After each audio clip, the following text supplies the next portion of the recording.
It all comes down to this then, our grand finale at one of the most grandiose tracks on the planet, brand new for rFactor 2. Circuit de Spa-Francorchamps, located deep in the Ardennes. It has stood the test of time. First raced in 1922, it's had a near 100-year run as one of the most beloved circuits on the planet, recreated here in rFactor 2 in perfect time for us to settle some scores.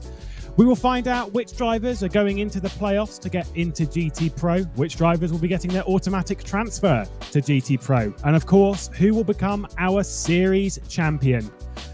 As we've all seen throughout its tenure in motorsport, weather plays a crucial part in racing in this region.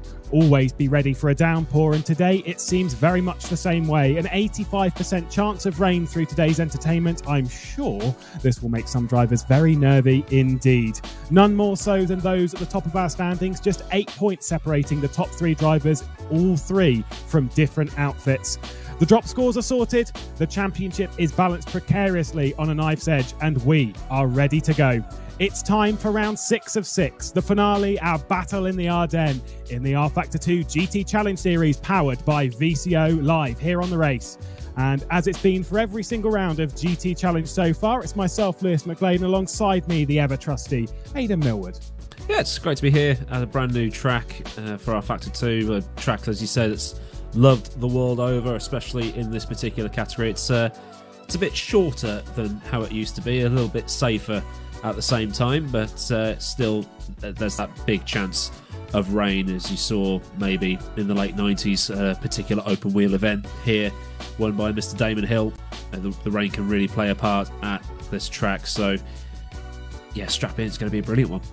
It's a circuit that's evolved with time. We've seen it in many different variations. You spoke of its much longer run up into, up to its opening few years. And then when it got changed, it became about 14, 15 kilometers, I think it was.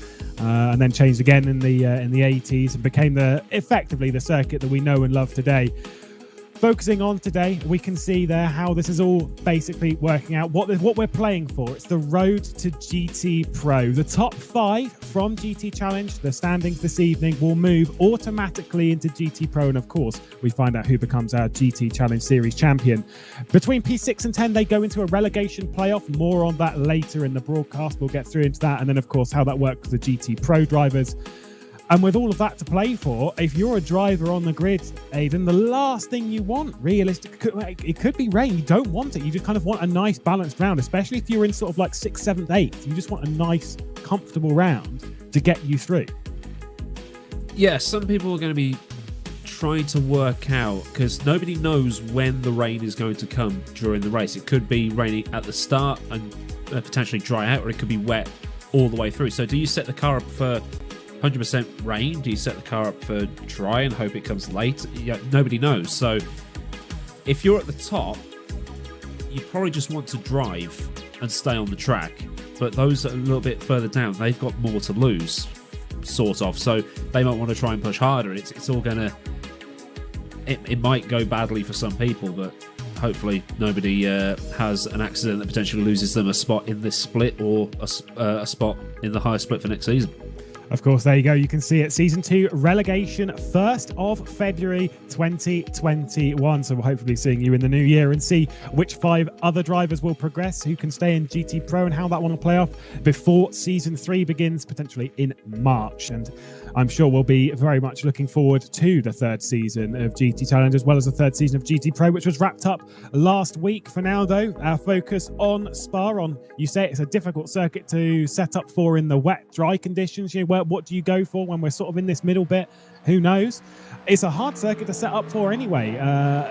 You've got a lot of challenges when it comes to the circuit, being the central twisty part, the 1st and 3rd sectors, where it's all about straight line speed. Of course, the stuff that we've all been very much aware of over the course of running at Spa. Of course, now we get those challenges lovely in rFactor 2. The thing with it is, we've spoke before about the Ferrari being the fastest in the straight line all season. That's courtesy to them running mostly on one rear wing throughout the season, on its lowest form. And some of the Callaway drivers haven't been necessarily running that. Now, that's obviously kind of negated, as everyone's going to be running fairly low as possible, because you want to be as fast as possible in a straight line. Obviously, we'll see how that one balances out. But that as well is that some slight changes mean we've got enormous slipstream, and up to Les Combes, that will completely negate any sort of advantage the Ferrari had. We're currently in qualifying, and so we can currently see what the status quo is. And at the moment, Mikael Smedel, would you believe it, going for a pole position. Wasn't on pole last round, though, was he, Aidan? No. It was Matt Richards on pole last time at Indianapolis, wasn't it? It certainly was. Was going to win that race one as well until he had a bit of a screen freeze, lagged him backwards into Smedel, and Ibrahim Khan became the first driver that wasn't Mikael Smedel to win a race one. Will things return to normal here? Are we going to see Smedel take yet another race one victory? Obviously, we'll have to wait and see the current order of the top five. Smedel, Khan, Richards, Turka Hakkinen, Lone Nita Velix, right up there in fourth place, back on form. That is an incredible opener to the session. And Jordi Zwiers in behind fifth place. We focus on his teammate Kasper Stolzer, who's running up towards the line now. And we'll see what he can do. Currently down in 22nd position. I think it's only going to move him up to about 15th. Not ideal for him. 1.1 seconds off. We're seeing a fairly close order between sort of fifth and everyone else. The top four are close, but there's a massive gap there between Hakkinen and Zwiers. Huge. You've also got the four Corvettes there, but Zwiers is in a Ferrari, which, as you've been saying, the Ferrari is rapid in a straight line, but the Corvette comes back in that middle sector. We saw it in Formula One last season. The Ferrari was just OP in a straight line, but the Mercs clawed it back in the middle bit, so it was effectively balanced out come the end. But Turka Hakkinen having possibly the best qualifying session he's had this season as he comes across the line to finish another lap. It's a little bit slow in his personal best, but still there in fourth place. So Zwiers with the fastest sector overall gets up still in fourth, but has his own personal best. And Smedel going even faster still. He is indeed. To give you reference as to where we were in GT Pro just a week ago, because obviously they've already had their qualifying session. We've already had the benchmarks. It was Kevin Siggy on pole position there in the BMW with a 2-minute 12.2 in that session. Smedel on the run towards the line, 5 minutes and 30 seconds left on the clock. If he improves by a few tenths of a second, it'll be a time maybe good enough to put him inside the top five of GT Pro. Great first sector from Timotej Antonovsky, battling for his way inside the top five, up in the top 10 of the championship across the line. The Nürburgring winner goes to fifth place at the moment, moves himself ahead of Louis-Philippe Capamajan, who's now in sixth place. D'Amelio dropped to seventh in all of this. Where's Richards? Wasn't Richards in third earlier? Yeah. He must have left the server. Yeah, he has, because we're down to 22, so he's departed the session. Hopefully we'll be back before it. Climax, Nick Jacobs out of the corner in 18th place at the moment. We need to find someone to do a good lap on board with. Someone about to begin a lap. We'll hold fire on that one until we find someone, and we'll take you around the rFactor 2 Spa. Just in Matt Richards reloading into the game, so obviously he's had some form of issue. He's got an ankle problem as well as Matt Richards. Trying to get himself inside the top five of the championship. He's just currently in sixth place, but he's been having a few issues with his ankle, and so he's got to do some work to get himself among that. And it's not going to be any easier with that, is it, Aidan? No, because you're using your feet to obviously control how fast the car is going. Which one is it? Is it left or his right? Left. He could right foot brake. Yeah. Nah, he'll left foot brake it. Why not? This is a win. Dan Cow to the line, then goes to 20th. I wonder if we can take a look with Luca D'Amelio, who's currently in 9th position. Just started his lap, I believe, running into La Source. Yep. We are indeed. So, running through the La Source hairpin on the run down the hill towards the one of the most famous corners in motorsport, Eau Rouge. Of course, we've seen a couple of overtakes into here. Whether we'll see any, we'll have to wait and see. Massive uphill, and then very, very tricky on the rear end here. Free Radion. We saw a huge crash here in GT Pro with Yuri Kasdorp and a few of the other R8G drivers onto the Kemmel, straight through the Kemmel curve. And this is where things are going to get really dicey in the slipstream. Back in the old days, we'd go straight on and go slightly left and hook round towards Malmedy. Now, though, we go through this right-left complex of Les Combes and through the corner of Malmedy before we start going back downhill. There we go. So I think that was Matt Richards rejoining the session. It is indeed. He's up in third place. Down towards Rivage. Huge downhill. Very easy to lock up and slip and slide the car. You can make it stick around the outside, although I wouldn't really recommend it. If you can, though, it gives you the inside to the corner with no name, or alternatively, Jackie X corner if you're a cool person. then into Puon. Corner with a couple of names itself. This double left-hander, very hard to hook it into that second part of it because the car is constantly pulling away on the front end. Look at this with Luca Di Maio, not quite able to get it into that second apex. Don't think it'll matter too much. Into Fania, also known as Piff Paff. There's Piff done a little bit wide, then going into Paff, and it seems okay. Maybe not too quick, not using any of the curb. Campus, right-hander before we head into curve pull Frey. Stavolo as well. On the exit, running as far wide as possible, just maybe picking up a few chunks of gravel onto the backstretch where we've got that run into Blanchimont, where everyone's going to be preparing themselves. The course sort of ducks and weaves left and right, just preparing us for this very, very fast left-hand to get all the way over to the right-hand side, use as much of that concrete as you possibly can for the easiest run through Blanchimont, being careful not to scrub off any speed into the final chicane. Previously it was a bus stop, certainly isn't one now.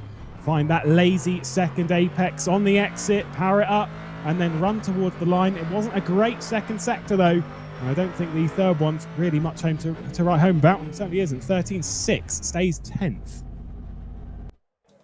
Yeah, lost about half a second through that middle sector. A couple of missed apexes, bit of a slide coming out of Rivage as well that would have lost a bit of time. And Higgums, Jordi's Veers, again, fastest in that first sector into the not bus stop.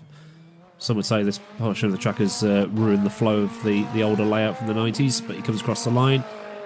I keep thinking it's that checker flag, but it's actually there. Oh, wow. Big lap.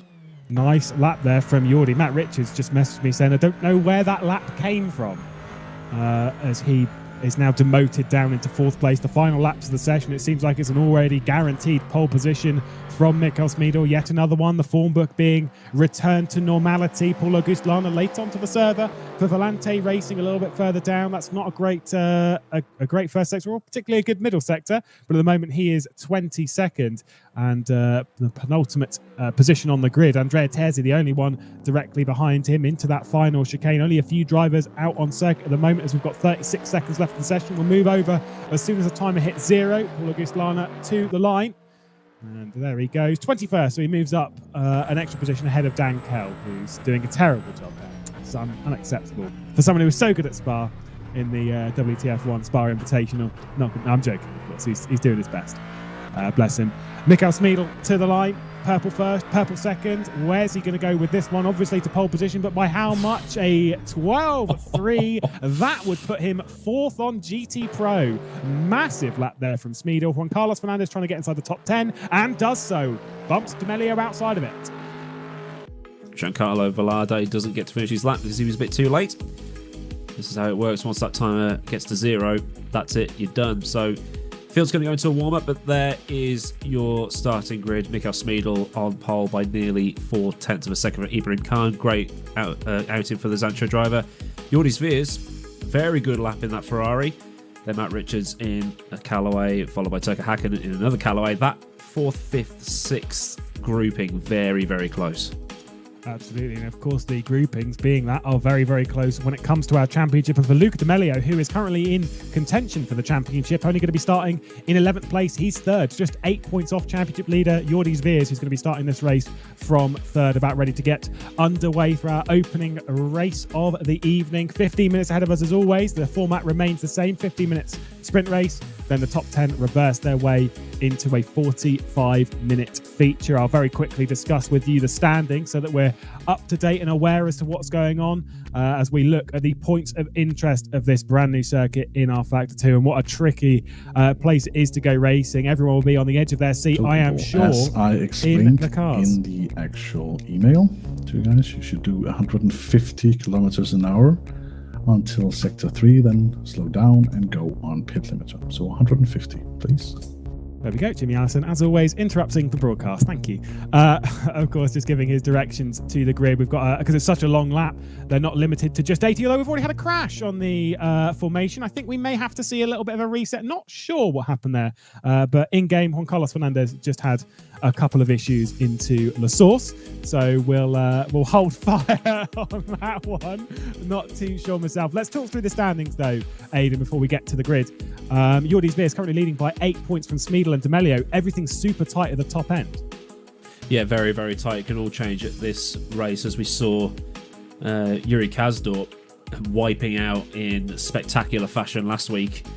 Took out a couple of his teammates. Didn't take out Yovsky though. He managed to get through all of that carnage to go on to win the title. But I think Jonas Rabiot was caught up in all of that, and that actually lost him positions in the championship. So he wasn't very Khan coming through. Wasn't very happy with that.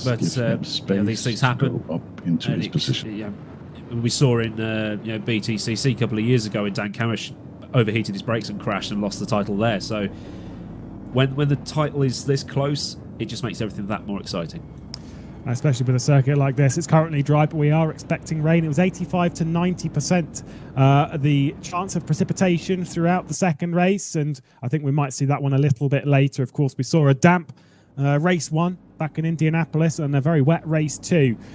You can see them coming down towards Pouhon in single file. You'll see Ibrahim Khan, who's just trying to get himself back up into position. He was one of the drivers involved in a bizarre incident at T1. I'm not actually 100% sure as to what happened, but let's take a look then at our starting order. It will be Mikkel Smeedel and Ibrahim Khan on the front row once he's gone back through, with Jordi Sveers and Matt Richards alongside in the second row. Jordi Sveers looking for his championship, our current championship leader, by 8 points. Turka Hakkinen, a fantastic qualifying session, up in 5th place ahead of Timotej Andonovski. Matthew Williams, hopefully for some better luck this round, and Alan Terzic, who only started practicing realistically not too long ago, qualifies in 8th place. Louis-Philippe Capamajan with Juan Carlos Fernandez 9th and 10th, the battle of the 3 namers at the back end of that top 10. Luca D'Amelio battling for that championship, starting in 11th place, needs to do better than that, with David Serra in behind. Jorgen Adev and Ilias Fernandez 13th and 14th, with Moritz Mel and Casper Stolzer for Jean Lacey Esports in that 16th place. They're going side by side now, all lining up, getting ready to go for the race. Arjen Veltens and Nick Jacobs makes Scuderia Leone a 9th row lockout, with Giancarlo Velarde and Donat Prodan in 19th and 20th place. Just 3 more drivers on the grid as Paul Auguste Lana and Dan Kell line up on the penultimate row of the grid. Andrea Terzi for the Porsche of Waveframe Esports going to be lining up at the back end. Aidan, it is becoming very, very tense now. We have a championship to sort out, and there is a long way to go this evening. Yeah, and it could all go horribly wrong at La Source on lap 1. Or even into Eau Rouge and Radion. Two of the most notorious corners in the whole of motor racing, within half a mile of each other. It's going to be fantastic to watch. If anyone gets a cutback out of Eau Rouge, there's that downhill run. I think in these cars as well, with that slight lift, it's almost flat out from turn 1 to turn 5 as the race is about to get underway as they come out the final corner. Yep, here we go. It is now in the hands of Mikkel Smeedel, as it's been so many times this season. Jordi Sveers right in behind him. We are underway for the finale of the rFactor 2 GT Challenge Series, powered by VCO, with Jordi Sveers on the inside of Ibrahim Khan, trying to get up into second place already, running into La Source. There's a little bit of contact between the two, as Matt Richards is also pinching off Timotej Andonovski, running down the hill then out of La Source. We're seeing them go wide into the background. Now get your slipstream hats on, ladies and gentlemen, because here we go. Eau Rouge into Radion. Fantastic camera work, as we're seeing some side-by-side in the background, dropping back into line, the 2 DX Droids drivers in further back. Smeedel currently leading on board with Louis-Philippe Capamajan, as Luca D'Amelio is already trying to work his way up the order, getting by Juan Carlos Fernandez. There's no contact between the two. Louis-Philippe Capamajan is going to make it 3 wide. Jordi Sveers is going for the race lead as well at the front end of the field. There's near contact between the two. Jordi Sveers for the championship lead, going around the outside of Smeedel. They're still side-by-side at the front end of the grid. Ibrahim Khan a part of this. Beautiful comeback from Jordi Sveers. Not able to do anything. Mikkel Smeedel is going to hang on a 10th clear at the top end of the field, and Ibrahim Khan, after that race victory in the sprint race at Indianapolis, is looking to try and go back-to-back sprint race victories here. Smeedel leading the way from Sveers, Khan and Andonovski ahead of Richards. It was so clean over those first few corners. Nobody wiped out Eau Rouge. Nobody got smashed off at the Source. Everything is still nice and clean, as we're about to get a replay here of the Ferrari just sending it round the outside into Les Combes here. It's called Les Combes because he needs to drive like a hairdresser sometimes, but he just can't get that power down enough. Tries to switch back through the right-hander down towards Rivage, but Mikkel Smeedel still in the lead here. I think he just maybe mistimed it a little bit on that cutback through Malmedy as they ran down the hill. It wasn't quite enough. 1 second is the lead now. He's pulled it out, Mikkel Smeedel, in that middle sector. He was desperate to do so and doing everything that he needs to do. The power of the Ferrari hopefully will close that in. And then with the slipstream on the run into Lecon once again, who knows what will happen. Arjun Velton's at the back end of this humongous train. It's still very much going down towards the back end of the field, trying to get through on Fernandez. They're side by side up ahead as Matthew Williams and Alan Terzic have gone side by side through Blanchimont, and Terzic is going straight off. This is the battle for 6th place. Terzic on the rejoin. We're going to get a replay of that one, I'm sure. Alan Terzic and Matthew Williams, though, side by side. There was contact between the two. Terzic is marching his way back up the order. From 8th place he started, now up into 6th.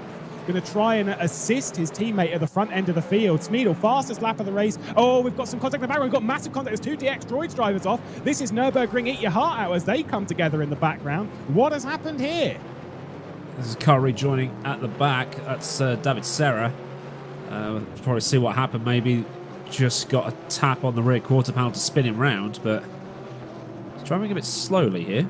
Or is he just breaking into the source with nobody around him? He just looks slow. Sorry, battle for second place. Here we go. Ibrahim Khan is trying to get up into second place on Jordi Veers. Jordi Veers made that move on the opening lap, tried to challenge for the race lead, and now he might be dropped down into third, going around the outside. There's contact from the man who's picked up 3 penalties back in Indianapolis. Not too sure who's to blame in that one. I think Ibrahim Khan maybe came across the Dutchman there just a little bit. We'll have to take a look at it. I'm sure the replays are building up, and Ruben is just rolling his eyes at the things he needs to look at. Ibrahim Khan up into second position. Here's the first replay. Talk us through it, Aidan. Right, so Alan Terzic is going to try and Max Verstappen it around the outside of Blanchimont. A little bit of contact, force wide, so they're both going to pick up a cut track for that, which is pretty easy to pick up here. And then David Serra also biffing someone onto the... it's one of the Go Team Racing BMWs there. And then I think he probably just gets a tap on the quarter panel from his own teammate, maybe, or does he just drop it on the power? He drops it on the power and gets punted by his own teammate and gets another smack up the rear end for good measure. Not ideal, is how we can describe that one. I'm not sure which one it was. It might have been Moritz Mel down the order for Go Team. Of course, there's 2 of those Go Team BMWs in this, with Georgi Nadev as well, was up in 11th place at the moment. Our focus on Timotej Antonovsky, the winner back at Nürburgring, already a race winner this season, behind 3 people who have already won races this season. In fact, actually, the top 6 have all won races this season. Smeedle, Khan, Zveers, Antonovsky, Richards and Terzic. The powerful top 6 then of Matthew Williams to try and get himself involved in all of that. We're on board with Juan Carlos Fernandez on the back of Louis-Philippe Capamajan. These 2 have stuck together in that 9th and 10th place as they battle their way up the order. You've got Luca D'Amelio, who's now dropped down to 12th place. I'm sure he moved up inside the top 10 and now has dropped back down outside of it. Of course, he is battling for the championship. Now, if he can get to 10th, remember that 10th is the reverse grid spot. And how important was that for Matt Richards last time out? Where he had the issues in race 1, got back into 10th place in the final lap courtesy of a penalty from Ilias Fernandez, moved him up to the front end of the grid, and that pole position could be absolutely crucial. Maybe less so here than normal because you can actually race around the circuit, but look at Smeedle now. He's 2.1 seconds clear. He is running away with things. Yeah, that's a Smeedle special. Up front is David Serra. That car is crabbing. He's going to be sat there probably until the end of this race. So yeah, it's the endurance pits as well. Yeah, so he's probably going to spend as long driving out of the pits as he is going to be stationary.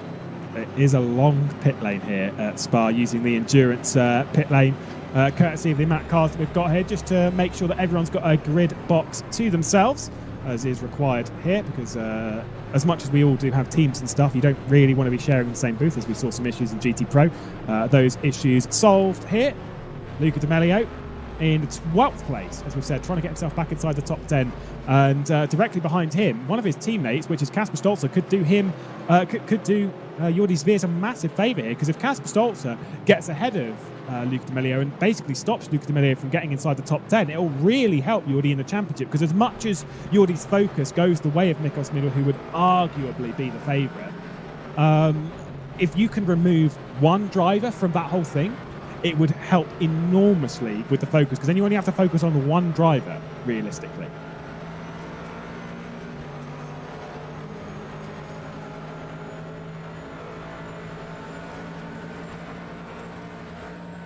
On board with Matthew Williams on the back of Alan Terzic. How would you make a move around here then, Aidan?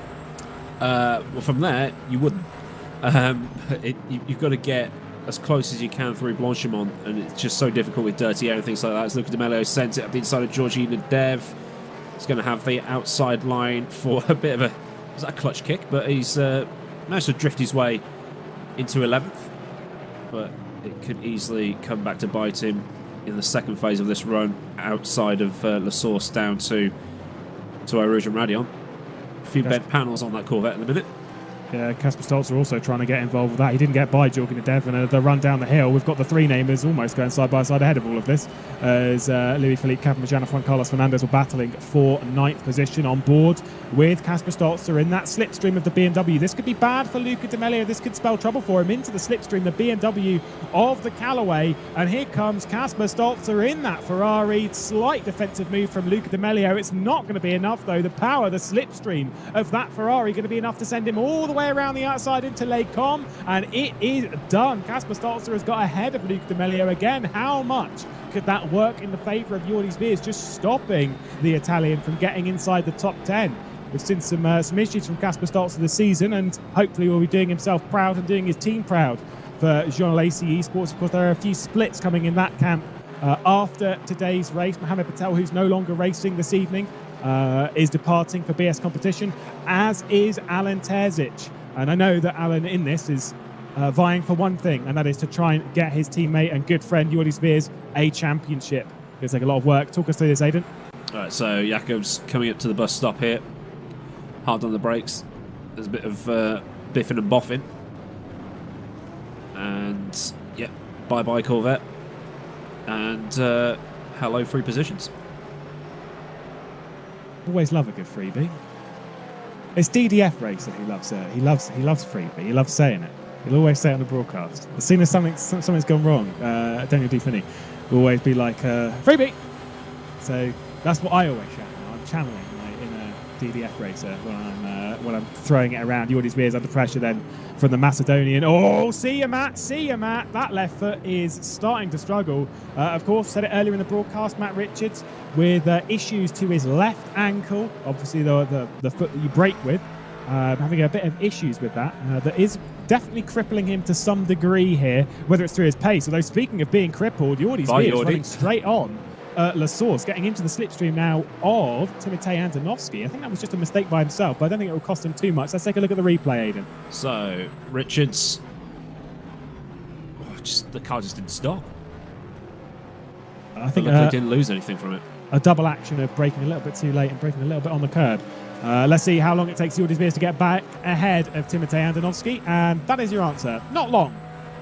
Maybe it was a tactical move from Jordi Spears, because it's almost like DRS, isn't it? So dropping in behind to effectively get the DRS on the straight. Oh, so here we go. We've got the battle between Philippe Capamajan and Carlos Fernandez, as they're dicing their way over through Malmedy around the outside for Juan Carlos Fernandez. Fantastic stuff around the outside of Louis-Philippe Capamajan, who's been in trouble a couple of times himself this season. Capamajan, of course, on probation after the second round at Portland. Done himself justice by cleaning himself up, same with Mikael Smedel. And the two of them have been moderately good boys ever since, I'd say. I don't know what your opinion is on that. Oh, well, they haven't been put on probation again, have they? So it's a good sign. Do you think they'd be put on probation again, or do you think Jimmy just ban him? I think Jimmy was just banning. Yeah. This is Jimmy Allison we're talking about. Yeah, he doesn't take rubbish from anyone. I wouldn't either, to be fair. No, I would. I do. I frequently take rubbish from people. It's terrible. It's a massive affliction. Here's the battle for third place continuing. Ibrahim Khan doing a fantastic job as well. I don't know if I'm allowed to say it, but I'll say it properly anyway. A full-time signer to the Zancho SimSport group now, I believe. Obviously, this season he's driven for Zancho SimSport, but sort of sat in the middle between Zancho and Team Rookie Monsters now. Looking to sign that one off and become a full member of Zancho. That was incredibly close from Andonovski, just breaking it a little bit wrong, same as Matt Richards did in the previous lap. This is definitely becoming a train here, as Jordi Spears defending from Andonovski, Richards, Terzic, Williams and Hakkinen, all part of this train. A bit of a gap between them and ninth place Juan Carlos Fernandez, as Kasper Stolz has got himself up into top 10. Running wide again, Jordi Spears. I'm assuming this is tactical. Talk us through the replay, Aidan. Right, so this is going through Radion. Oh, twitchy and F's in chat. Oh, no, he saved it. Oh, Jordi just had a bit of a moment there through through Eau Rouge and up towards Radion as well. So did Terzic. They're pushing their limit. He dropped back in behind Andonovski at La Source once again. I think it is a tactical move as Jordi Viers once again retakes the podium. He's just trying to play it a little bit smart here. Rather than getting overtaken and having someone pull away in the central part of the lap, he's trying to do himself to just hang on to third place at the moment, which would be good for him. Casper Stolzer and Louis-Philippe Capamajan have been battling it out for 11th place, 10th and 11th place, as Capamajan's desperately trying to hang on to that reverse grid pole position. Again, how important it would be for Luca De Meli if there's an instant between these two that promotes the Italian up into 10th place and into that reverse grid. Talk us through the replay, Aidan. Right, so Andonovski's coming up behind Stolzer into La Source. Thinks, ooh, he's making more mistakes. But then it's just the run downhill. That Ferrari's just got so many, so many prancing horses under the bonnet. It's just blowing past him on the straights. As Matt Richards is now getting closer to Andonovski. Yeah, and it'd be good for Richards to get a couple of moves here, try and close himself up to Ibrahim Khan, his teammate, who's currently running in 5th position in the championship.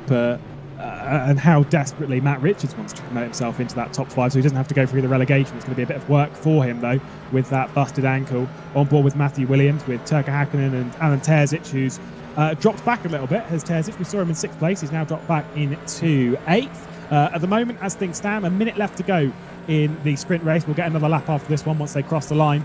We're on board with Williams. I think he won't be able to make a move on the fin of Turka Hakkinen. The championship at the moment, it is 4 points separating Jordi Viers and Michael Schmidl heading into the final race of the season. And boy, oh boy, how exciting is that? We are going to see a fantastic finale. The two Go Team drivers then on the back of Luca De Melio in this battle for that 10th place as they are all trying to work their way up the order. Jordi Viers once again doing his tactic of dropping in behind Timotej Andonovski to pick up the slipstream. It's the final lap, and Matt Richards as well is very much a part of that podium battle. You can see the damage on the top end of Jordi Viers' Ferrari for Jean Alesi Esports Academy. This will be an important move if he can get himself back onto the podium. Bit of a snap there. Oh my goodness me. That was a mighty snap in the slipstream of the Pinsim Drillers Esports driver of Timotej Andonovski. He's just coming back anyway. To Lecom. Yeah, here comes the slipstream. There we go to the inside. Andonovski's not even able to fight it, and the Ferrari man goes back up into third. Matt Richards isn't quite able to be a part of this. Going for the cutback is Andonovski, but there's nothing there. A penalty on the final lap of the race. Back-to-back times for Elias Fernandez. He's a little bit further down the order, though, as Matthew Williams and Turka Hakkinen are battling it out for 6th place. Williams has done it and is up into 6th place, now defending the inside from the fin as Alan Terzic as well as getting a part of this. Yellow flag out in sector 2. Not sure who that's for. I think it's a little bit further down the order as Terzic and Hakkinen are going side by side. These two were teammates in the 24-hour of Le Mans in the Virtual Endurance Championship as Philippe Capamajan and Stolzer have come together, and it's promoted Luca De Melio into 10th place. This is massive. Oh my goodness me. The three-way fight is back on, ladies and gentlemen. Oh my goodness. That's two flukes for Zancho drivers in as many race weekends. It's all kicking off in the final. Well, the race time has expired, but Richards up the back of Andonovski. If he can get a decent run out of Stavolo towards the bus stop, he can easily get into 4th as... he's just kept it out the wall. Oh, we didn't get to the end of that. I think he went. I think that ended up with an F. So let's see what happens. They've just come through Paul Ferrer and Stavolo, that little section now up towards Blanchimont. Well, and here we go. Yeah, indeed, on board with Michael Schmidl, and I think normal service has been resumed in the rFactor 2 GT Challenge Series, powered by VCO, is departing the final chicane from pole position to yet another victory. It's his 5th sprint race victory of the season. Vargason Racing's Michael Schmidl back on top as Matt Richards and Andonovski are battling it out over 4th place, but I believe it is going to be 4th place goes the way of Andonovski. Ibrahim Khan 2nd, Jordi Viers 3rd, Andonovski and Richards round out the top 5. Matthew Williams was able to get himself into 6th place and hold it from Turka Hakkinen. Alan Terzic wasn't able to do anything. Juan Carlos Fernandez in 9th place and 3rd in the championship, going to be finishing in 10th place. Here's the contact between Louis-Philippe Capamajan and Casper Stolzer. What does Stolzer do? Oh, that's naughty. Dear. Oh, that's Archie. naughty. And also, that's really not done his teammate any favours, because by doing that, he's just promoted Luca De Melio back into the top 10. And Luca De Melio will be on pole for the feature race. And Terzic will be 3rd starting that race. So there'll still be a Jean Alesi car in the mix, but still it's going to be one hell of a comeback drive for for him. He's just come back across his contact. That's naughty. That is naughty. It wasn't intentional. It was not intentional, I don't think. But he caught the bounce coming back on, which he should have known because of the massive curb there.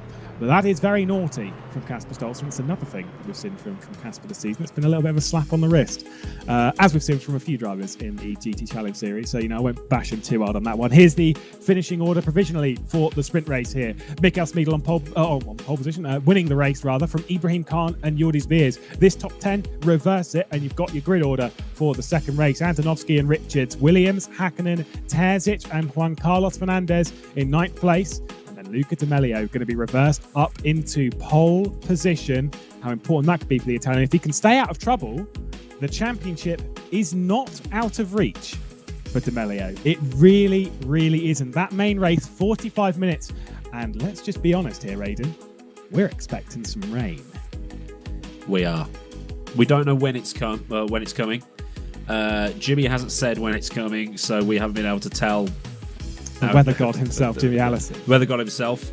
So we haven't been able to tell Ibrahim or Luca or Matt when it's coming. Yeah, we're not trusted. We can't be trusted with that.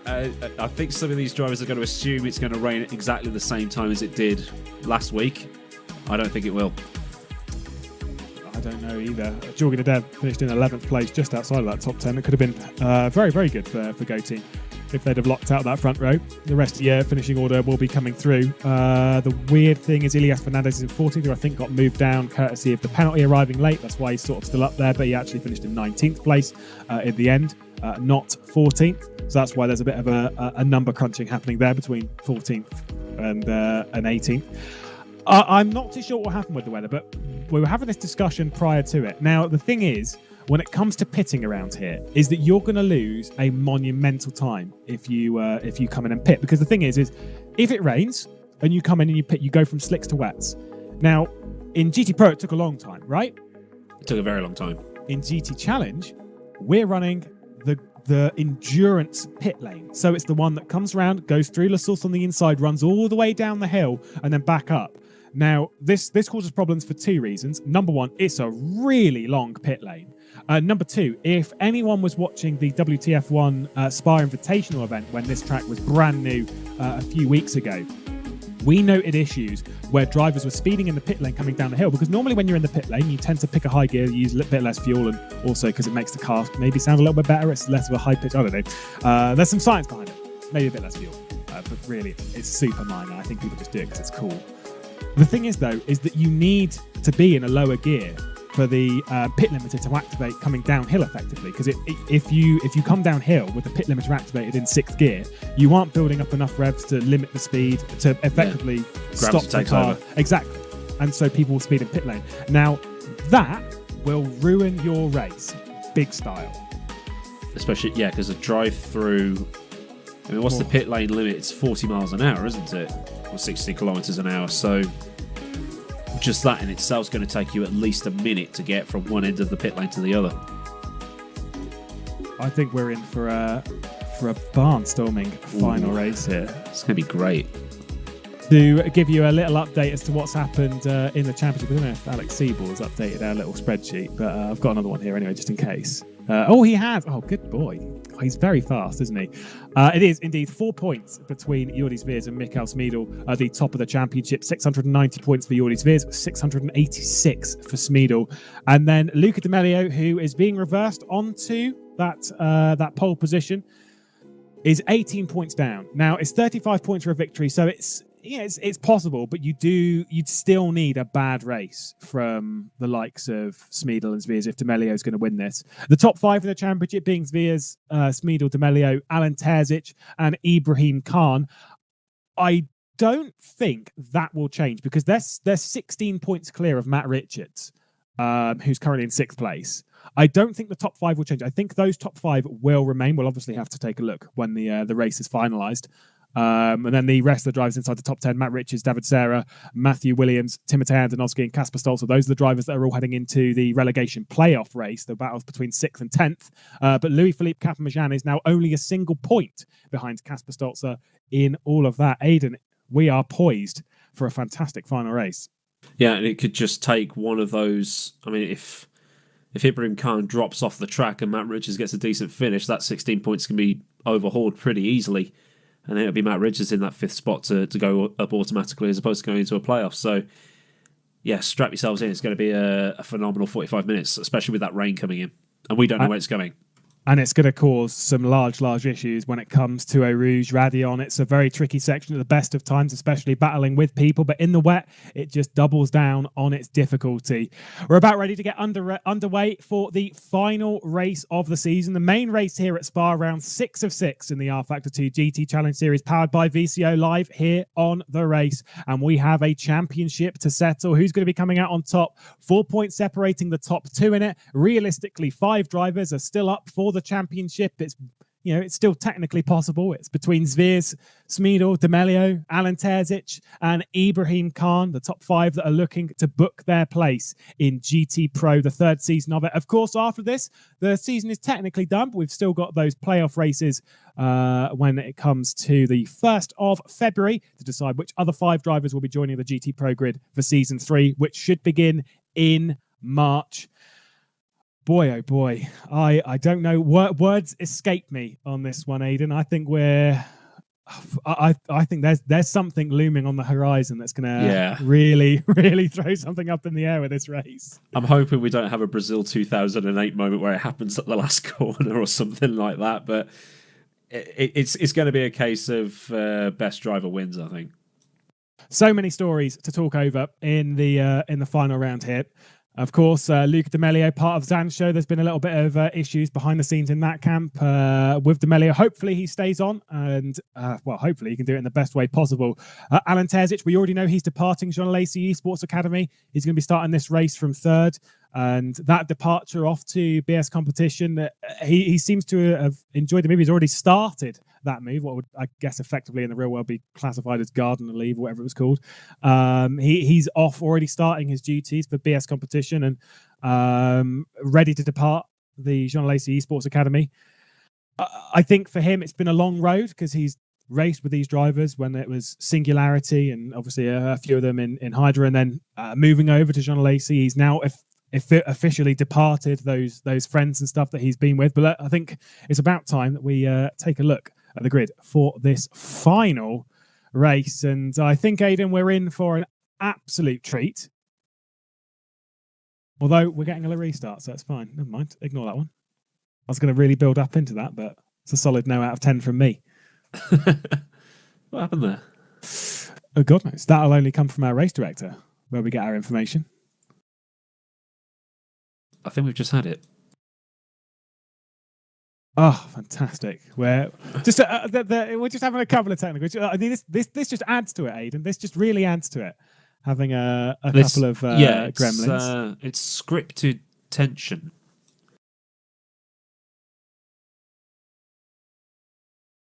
Oh my goodness.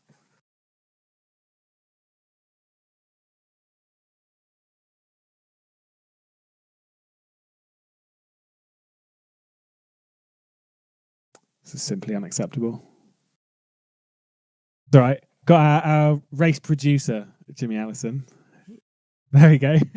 Coming in to drop us a little bit of information. There we go. So it's down to the broadcast side. It's our fault now, Aidan. Terrible. It's always our fault. Anything that happens is our fault 9 times out of 10. We just sit here and say words. I haven't DDoSed anybody. Okay, now here's the thing, though, is obviously, and we every time we have a delay, we speak about the same thing, but it is relevant. So if you've heard it 117 times, sorry, but tough, you're going to hear it again.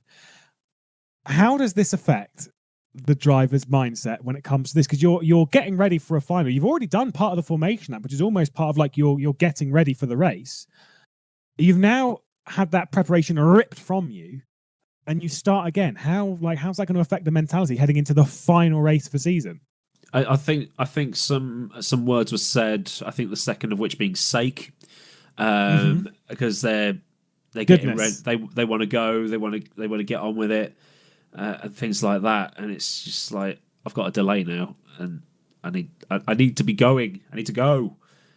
That's probably what they've been saying, I think. I think some drivers are affected by it, others not so much. Of course, for those of you that know, motorsport, we're a superstitious bunch, be it from sim races or drivers in the real world. Drivers in the real world will enter a car from a certain side. Less so in GTs; it's a bit more difficult. But from I'd like to see that. Stuff, yeah. I'm sure we can get a few of you. Go on, enter the car from the other side. Off you go, Dennis. We're a superstitious bunch. Now, some drivers less so than others, and I think those that are quite superstitious when it comes to the start of a race and are very much sort of like, I want to stay in my method, will be very deeply, not deeply. That's really the wrong word. They'll be affected by this. Whereas there are some drivers, like I'm just gonna name drop Alan, who doesn't really care. I think he's going to take this really well, in a sense, and just be like, okay, I'm just going to brush this off and just get ready. I think Luke D'Amelio is also in that same boat as well, of just taking it well, just brushing it off and just moving on. How Smeedle and Jordi Zveers are going to take this down the back end of the top 10, that could be interesting. Yeah, because Zveers will want to get up as quickly as possible, won't he? He'll want to be in front of Alan Terzic, who'll most likely just move over for him, but then he's got to get past Fernandez and he's got to get past D'Amelio, assuming that they're still there when he gets there. And there's, the guys at the back are probably just going to be like, hurry up. But see, like Casper Stolzer, he'll be wanting to get on with it because he wants to get as far up as well to try and help. But yeah, it's just going to be, we've got that and the rain and everything else. Yes. I'm going to be loving this by the end. Well, what we've got is we've got 3 John Lacey esports drivers here, all effectively to help. They'll all be here to help Jordi Zveers. We've only got one Mikko Smeedle, one driver from Varga. Here's the grid then for the final race of the season. Luca D'Amelio for Zancho starting on pole position ahead of Juan Carlos Fernandez, Alan Terzic and Turka Hakkinen. What a fantastic second row that could be. Matthew Williams, with a bit more luck towards the end of it, finished in 6th place, now starts from 5th alongside the other Matt Richards, 6th place for him. Timotej Andonovski and Jordi Zveers, our championship leader, starting the final race of the season from 8th. Ibrahim Khan and Mikhail Smeedle start 9th and 10th, and that's the grid that has been reversed. The rest of them all finishing where they are starting. Jorgen Adeb and Moritz Mel, 11th and 12th position. The rest of the grid, Nick Jacobs, Donat Prodan, Dan Kell up to 15th place in the end of all of that, and Casper Stolzer dropped down to 16th on that final lap, courtesy of the incident between himself and Louis-Philippe Capamajan. Andrea Terzi, 17th place, and then Giancarlo Velarde, Ilias Fernandez and Paul Auguste Lana starts on the 10th row of the grid. The final 3 drivers on that grid, Arjan Veltins, Louis-Philippe Capamajan and David Serra down the order. Aiden, 45 minutes, rain on the horizon. If I'm Luca D'Amelio, how do you play the start of this race? Because we saw the play at La Source from Jordi Zveers of dropping in behind to get into the slipstream to try and break it. For D'Amelio, you're surely thinking that he has got to break the pack in the second sector and try and get far enough ahead. Yeah, that would probably be the best thing to do, and then just wait for the rain, I think. But he's quick enough. He probably can pull away from Juan Carlos Fernandez.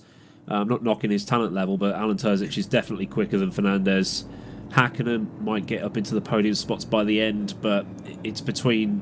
We're going to be watching D'Amelio, Zveers and Smeedle most in this race, I think, because they're the 3 that can really shake things up. Yeah, sorry for everyone who's sat there thinking, where's my boy? We've got this championship fight to focus on. Of course, we've also got the top 5 to focus on, although whilst I think there's a decent gap there, I almost think as long as nothing goes wrong for those top 5 drivers, there's nothing too wrong anyway, that they should be all right to hang on to those top 5 positions. We now get ready to line up side by side back down to 80k as the grid forms on this back stretch. They were allowed to run at 150k around the back end of the circuit to try and get us around here before we enter 2022.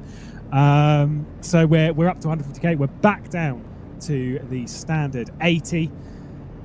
And then once we come out of that final corner, Aidan, the final race of Season 2 will be underway. It's so tense. My heart rate's going through the roof at the minute. Sounds like it. It's, I think that's just running over the curbs.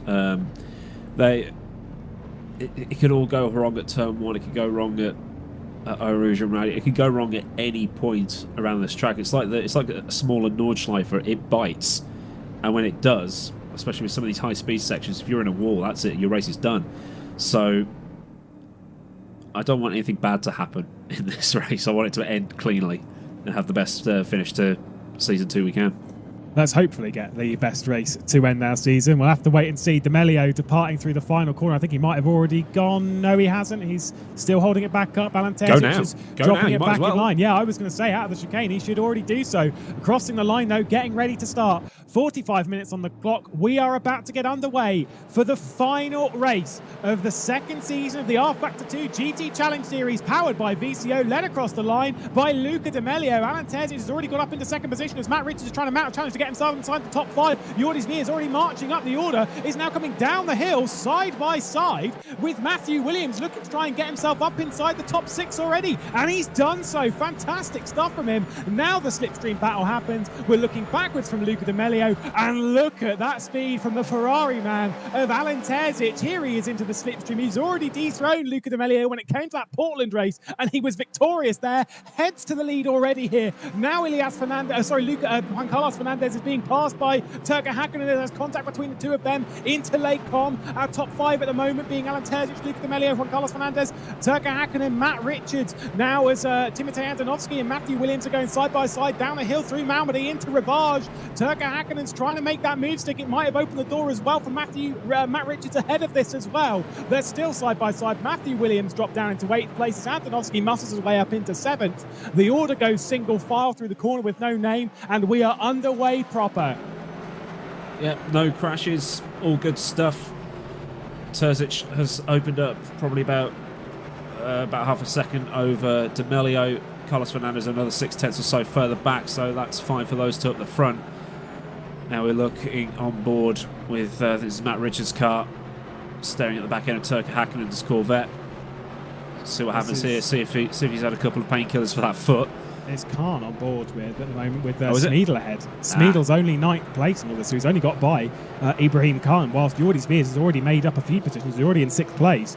Only 1 position for Mikael Smeedle. He needs to do more than that because he needs to get ahead and actually beat Jordi Svee properly here. Being behind him will not matter, although Jordi's about to be overtaken by Timotej Antonovsky heading into Blanchimont. Oh, Antonovsky had the back out of that one, being squeezed just ahead of this. Our focus on Stolzer as he's marching his way back up the order. Started 16th, now 14th, if I remember correctly, he was 16th anyway, on the starting grid. Now into that 14th place, trying to move his way up, trying to help his teammate as we ride on board with Jorgen Adev. Terzic sets the fastest lap time, and that's all academic at this point because they've only done 1 lap. But that straight line speed of that Ferrari is monumental, and the Ferrari is probably better on its tyres over a long run. But we've got the rain coming, so all of that is just going to be thrown into a lottery bucket in the minute, as the gap is still stabilised at about half a second. I think the Ferrari, obviously we've spoken before about how the Ferrari drivers have been given this false information this season, and we'll stand by that. I think the Ferrari is a little bit worse on its tyres than the Callaway, but the straight line speed has been sort of negated by how everything is here with the slipstream and stuff as we ride on board with Stolzer. Sorry, if we run up to 6th place, though, Jordi Svee has been dropped down past Timotej Antonovsky at Lake Com. They're going side by side. No, there's going to be contact between the two, and Antonovsky's gone. That was a little bit of a pinch there from Jordi Svee, and that could be massive in the championship. If that is deemed to be on Jordi Svee's shoulders, that'll be a penalty that could drop him out of it. We'll discuss that another time. We'll need to take a look. I think it was more on Antonovsky sort of not really being alongside, but well, we need to see a replay of that if Ruben can smash that Arky. That could be absolutely huge. I think the thing is with it though is I think Jordi gave enough room for my taste, but I'm obviously massively biased. It's not true, but you're wearing your John Lazy shirt, aren't you? No, I'm not wearing my Zan shirt. I'm gonna tell you that. Because I'm not biased on broadcasts, you see. Let's have a look then. Let's have a look. Oh, I think he gave enough room. Yeah. I think he gave enough room. That's fine. It was a little bit of a sharper entry because based on the trajectory, I'm not going to say anything other than that. I think he just left enough room. We'll go with that and we'll run away with it and we'll just hope that nothing happens. Matthew Williams then focused on in 7th place, and now there's a gap between Jordi Svee and the car behind, being about 7/10. As we ride aboard with Smeedle, he's up in 8th place. This move on Matthew Williams could be a little bit desperate. 40 minutes left on the clock, so still plenty of time left for Smeedle to work his way up the order. I think Oh my goodness! That's Jordi oh. running wide. That is Jordi running wide. I was about to say he's about to have some sweet relief with no car behind him, but that mistake could be absolutely crucial. Now Matthew Williams on the inside into La Source. We'll see if Jordi's going to try and drop in behind the Callaway. Certainly is going to use the slipstream up towards Lake Con, maybe going for the cutback, but he's got to be careful because who's that behind him? Yes, it is. It is Mikael Smeedel, his main championship rival, and you can't be dropping points to him now, son. You absolutely cannot. Be careful with the slipstream, be careful with the dirty air as they run through Radion. There we go, we're all safe. We can breathe now, it's fine. You just saw there, Smeedel pulled out of the slipstream just before Eau Rouge, so he didn't get all the dirty air, but then got a good launch onto Kemmel Straight, which he's trying to use now. It's going to be almost 3 wide going into Lake Con. Don't do that. And he's just backed out of it. That didn't go to plan for Mikael Smeedel there. That was beautifully judged by Jordi Sveers because he could have been further. He could have been further over to the right-hand side, but he dropped back into the left just to sort of squeeze the door a little bit and make sure that Smeedel had absolutely nowhere to go. We're going to see a beautiful angle of it here, as you're absolutely right, that Luca D'Amelio is now in 3rd place, dropping down. Let's take a look there, and there we go. This is with Jordi Sveers. Just seeing on that replay what you were saying, but yeah, it was super well judged from Jordi. Absolutely perfect. Look, watch this, watch this. He slightly moves left just to cover off Smeedel. That is perfect. That's how you defend. Yes. You don't just slam it into the path of the driver at the last second. There wasn't really a gap there anyway, but he was just covering off to basically make sure that he's like, Smeedel, mate, let's call it on that one and let's not do that. Very, very smart. Very good stuff. So D'Amelio now down into 3rd place. Our focus on the driver in directly behind him, Matt Richards, who he himself was looking so strong back in Indianapolis. Obviously getting this new computer and new monitors and stuff. Matt Richards having a serious upgrade to his computer and his rig. Less so his body with his ankle playing up. So, not ideal on that side of things. But the computer upgrade seeming to very much help him when it comes to his pace and consistency. Now running at 144 frames per second rather than 60, like muggles. 4th place, though. He's doing very well. He's gone full esports, hasn't he? He has gone full esports. I'm sure he's running the game on super low just to try and get every little bit of, frame. It's what he's used power to, really, isn't it? Well, his game looks terrible. If you want to see rFactor 2 looking bad, just see it on Matt's old computer. It was not pretty. I love all the cars looking the same. Alan Terzic, by the way, is now 2.3 seconds clear of the field. He is running away, looking to depart the Jean Lacey Esports Academy in the best way possible. Already winning a race in the season earlier, back in Portland, for the Ferrari. They've done well in the feature races, haven't they? The Ferrari's been pretty good over the 45-minute stints. Second's Matthew Williams on Jordi. Around the outside of Lake Con. That's brave. He'll have the inside for the second half. There's Bit contact. of door banging. And then Jordi's just going to be like, out of the way as they go through Malmedy here. Gave him plenty of space on the exit but here of comes the corner. Smeedel. Smeedel wants a way past and he wants it now. We're on board now with Smeedel as we stare at these two. It's going to be the inside for corner with no name for Matthew Williams. This is great racing between the two of them. That's but fantastic. I'm sure Jordi's thinking, oh, please, no. Oh, what a comeback, though, from Jordi Sveers. Not able to do so. The two kind of came together a little bit there. Oh, that's naughty, Matthew. Come then on. coming all the way back across as Matthew Williams on the inside now, pinching it through Puon as Mikael Smeedel's also trying to mount a challenge on the Flying Dutchman. Oh, these tense moments for Jordi Sveers as the rain is looming in the background. You can see it's getting darker here at Spa. The clouds are coming in, and we are getting ready for some potential rain. 85 to 90% chance of rain. Let's take a look at the replay, Aidan. Right, David Serra into the bus stop. Is he? Oh, okay. Wrong way. Oh no. Oh, this is. Oh, no. That is rejoin of the season, son. Rejoin of the season. Oh, Dan Kell's probably goodness. saying a lot of things in Northern right now. Swears in Northern. Oh my goodness. No, that was a true bravo moment. Right, D'Amelio then defending from Richards. I say defending, he's not. He's just driving his line. I don't think he will defend too much from Matthew Richards, the Welshman in behind. Slipstream then. Oh, bit of a mistake there from Was Matthew that Williams. Hackett going around? Or was that just the camera? I don't know. I think it may well have just been the camera. I think Mika Hakkinen is fine. He's up in 5th place. Is Turker doing well? And yes, I did say Mika. Don't worry. Just to stop people asking it in chat. Exactly. Is it? It's not. It's not Mika. He does drive very well, though. He does like Spa. The thing is, though, with Williams, that mistake in the chicane has really opened the door for Jordi Spears to once again get part of that. And Jordi will desperately try and get ahead running into Lecom and again try and break away on the run down the hill through that second sector. Let's have a look at this battle for second place. This one, Carlos Fernandez is defending quite heavily from Luca D'Amelio. Matt Richards as well as a part of this. D'Amelio is going to try and go around the outside. Oh, that is lovely as you like, and around there he goes. Luca D'Amelio back in the second position. This is on board with Mikkel Smeedel on your right-hand side as he's going to get through. No! Matt Richards is gone. Matt Richards is absolutely gone, sent out of here, and away he goes. That is not great. I'm sure we'll grab a replay of that. There's a flick spin. He's been doing some rallycross recently, so he's used to driving on dirt at the moment, and he'll be down the order. This will be about 18th place once he gets back going again.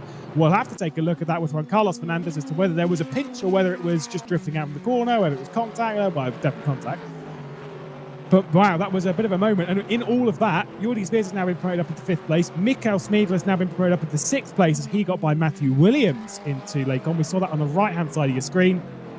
Oh, the drama just keeps on coming. We've not even seen a third of this race gone yet. Here we go. So this is D'Amelio going around the outside.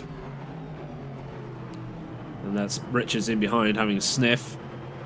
So he's through there. Comes across and...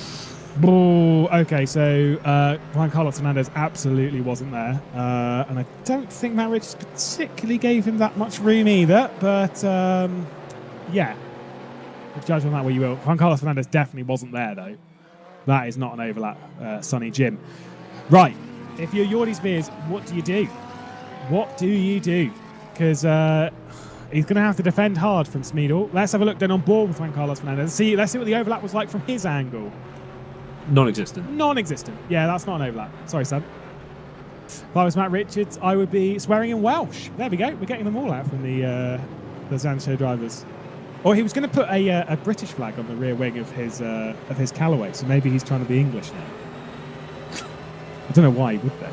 Right, there we go. Trying to break the slipstream of... well, actually, that was Smeedel trying to get out of the slipstream rather than trying to break the slipstream so that he gets the great run on the Kemmel Straight. We head through Radion, we head through Kemmel Curve, and we're onto the Kemmel Straight now. Defensive Jordi Spears is going to go quite late, but that's fine. Perfectly in time. Smeedel's going to go to the outside. Is Smeedel going to get ahead? This could be important for the championship. Mikkel Smeedel's not able to do it at Lecom. Absolutely sent it on the brakes. And Jordi Spears needed to do that. Hanging on to 5th place, it will be enough. Even if they switch round and they hold positions in their current state, it'll be enough. But for Jordi Spears, he wants to keep his championship rival behind him for the foreseeable future as well. And also, look who just came through shot in the background. Kasper Stolzer, 8th place. The longer that Jordi Spears defends, the more that Kasper Stolzer could potentially get himself involved in this battle, and that would really help the Dutchman. So it's Andonovski down in 22nd, coming through Eau Rouge. Does he get a snap? Oh, yeah. And that's rip. Front left ripped off in that one. I think he was turning a little bit too much for the compression. Wipers are on, lads. Wipers are on. Here we go. The rain is falling here at Spa. We are ready for the finale of the GT Challenge Series. And the rain is coming down on board with Ibrahim Khan. Now, Eau Rouge is going to become so much harder. Oh, my goodness me. Here comes the drama, Aidan.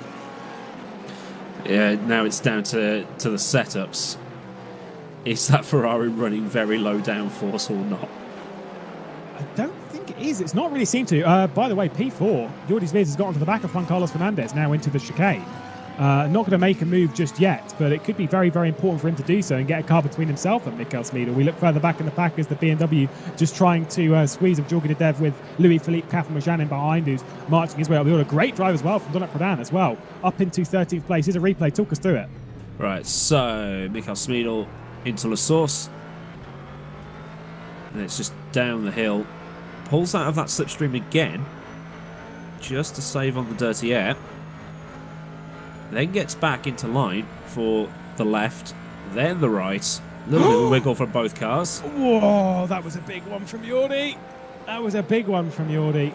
We're not actually going to replay. It's just the graphic was popping up. I was really panicking there, but it wasn't. So, Kapamajan. Oh my God, they've gone 3 wide a little bit here. This is terrifying. Jordi Sveers has got by Juan Carlos Fernandez for that 4th place, and Mikael Smeedel as well. A part of that, there was some definite squeezing. Oh, the rain is coming down very heavily here. I don't know how much you can see it on the broadcast, but in game, the rain is coming down mighty heavily here in the Ardennes. Oh my goodness me. Luca D'Amelio's run a little bit wide, as we see just in the distance there, as he's trying to hold off Turka Hakkinen, Jordi Sveers, Mikael Smeedel and Juan Carlos Fernandez, who we currently ride on board with. The rain coming down heavier and heavier is just going to make this super tricky. Look at the 6-second lead that Alan Terzic has got now. That is massive. We've already got some drivers coming into the pit lane. Oh, Kel's one of them. Kel Sarah's another. I think it is. I think we're already getting it. If you're going to go onto wets, you need to get on them early. You need to get the advantage of the wet tyres early. Richards could probably pit now and get back up a little bit, as everybody else is trying to be clever by staying out longer. Yeah, if I... this is right, so for these two, 4th and 5th, the championship rivals, what do you do? Almost, Luca D'Amelio has almost like nothing to lose in this scenario. I'd be like, no, I'm just going to pit and just try and get what I can out of there. Obviously, there'll be communications between himself and Dan Kell, who's already come into the pit lane to sort of discuss what's happening with those tyres if he gets out in time. But for these two that are battling for that championship, they can see each other. Now, Smeedle's in the position where he can react to whatever Jordi does. Jordi can't do that. So if could be in a mindset at the moment of if Jordi pits, I don't. If he does, I do. He can sort of play about with that in his sense. I don't think enough spray's coming off. There is a little bit appearing now as jumping into the pit lane there was which one was that? It was Luca D'Amelio's into. He did come into the pit lane. Juan Carlos Fernandez has been into the pit lane, and the rest of the field does as well. Oh my goodness me. Yeah. It's Zweers has stayed out. Hakkinen has stayed out. Smeedel stayed out. Don't overtake there unless you want to die. I just said that the spray wasn't enough. 2 corners came. And there is the spray. Yellow flag out in Sector 3. We've already seen someone bin it there. Very, very cautious coming up through Radion. Not sure who the yellow flag is for. I think it might well be Andrea Terzi, who's been round it. It's gone away anyway. And our battle for the championship continues here for 3rd place. Turka Hakkinen coming through the foreground of the shot, currently in 2nd place on this race. We ride on board with Mikael Smeedel, 2nd in the championship, behind our championship leader. You can see everyone in the pit lane departing it now. It's a tricky box to get in because you've got some parts of that apron that are really, really wet and really, really slippery, and other parts of it that are dry where they've been covered by the building. You can sort of just see it there, just sort of darting around, where you've got a little bit of building cover, and there's one part of the pit lane where the building really sticks out and your box is basically dry. Just that's the challenge of Spa, really, isn't it? Always. Oh, unsafe release. Unsafe release. We don't really have that. I don't know if we've got a rule on unsafe release. I'm sure if there's contact in the pit lane, Jimmy will come down hard on you. Now, the real question is where do these drivers come out in comparison to the drivers that are yet to pit? And do these drivers pit this lap? We saw a few drivers leaving it very, very late in GT Pro. Surely everyone is going to come into the pit lane at the end of this lap. Where Luca D'Amelio is going to come out, we'll have to wait and see. At the moment, the 7 drivers yet to stop. Alan Terzic, Turka Hakkinen, Jordi Sveers, Smeedel, Philippe Kapamajan, Giancarlo Velarde and Andrea Terzi. Luca D'Amelio, the top driver that has already stopped, coming out in 8th place. There are your stops on the right-hand side of your leaderboard. Let's see who's already been into the pit lane. Battle for the championship, as slow as it will possibly be this evening, unless the rain comes down even heavier and it's too much for the wet tyres. Knowing Jimmy, that will probably be what happens. Oh, we'll have to wait and see. Turka Hakkinen's gone. Turka Hakkinen's gone. Alan Terzic has come into the pit lane. Turka Hakkinen has departed the circuit at Blanchimont. Easily on the brakes. Try and get it over to the right-hand side. Oh, don't go side by side with the pit lane. Oof, that was dodgy. That was very, very close. Obviously, I think Jordi just overdid the chicane there. And be careful as well not to speed in pit lane, because it's very easy to do so in the wet. And also, do not miss your box. Mikael Smeedel into his box safely. Jordi Sveers, where's his box going to be? Is it going to be on the downhill bit or on the GP loop? I'm going to be keeping my eye on that as we ride on board with Moritz Mel. This is a tense moment. Coming through the pit lane is Jordi Sveers. He's in the lead of the race at the moment, courtesy of where his box is in comparison with everyone else. Let's watch Turka Hakkinen spin it off at Blanchimont. Talk us through it. It's just going to lose the rear end here. Too fast. And that's a pirouette that Charles Leclerc would be very proud of. Jordi Veers hit his marks in his box absolutely fine. So both our championship rivals getting into the box absolutely fine. That's a little bit dodgy, but he did get within the white line, so maybe it's fine. I'd almost just be like, let's just ignore that happened, because that was a little bit tight.